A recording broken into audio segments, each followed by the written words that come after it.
mortgages, package them together, and I guess the thought was, man, if you take a whole bunch of crummy junk loans and combine them together, man, that'll make a good package. It's kind of the thought process that a lot of people essentially were applying.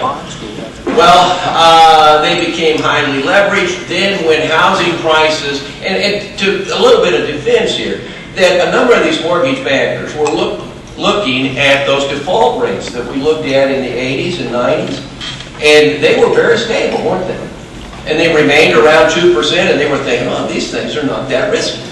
Well, they failed to recognize that the markets, however, had been polluted as a result of the regulations imposed on Fannie and Freddie, and housing regulations indeed more generally.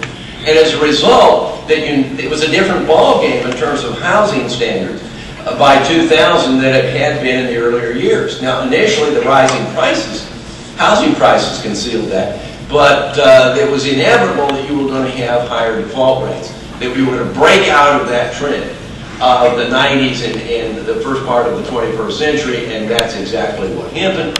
And when that happened, in a very short period of time, that companies like Merrill Lynch and Lehman Brothers and other investment bankers, Goldman Sachs, went from being very strong countries because they were companies that they were so highly leveraged. Now they were essentially leveraging their losses, and that their losses were magnified, and they rather quickly went south.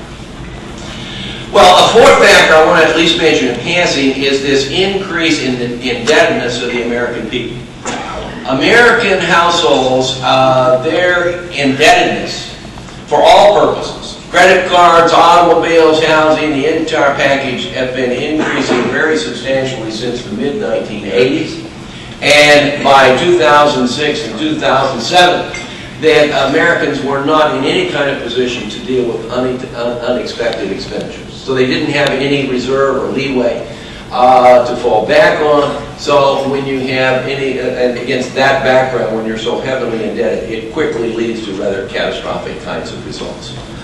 So essentially, how we got to where we are is essentially policies that polluted the lending standards and Federal Reserve policies that encouraged this short-term borrowing and the increased leveraging that I mentioned, and it rather quickly led to this increase in housing and default rates and foreclosure rates. And you'll note that the increase in the default rates and foreclosure rates, they took place in the latter half of 2006, well before the economy dipped into a recession, well before there was any significant uptick in unemployment.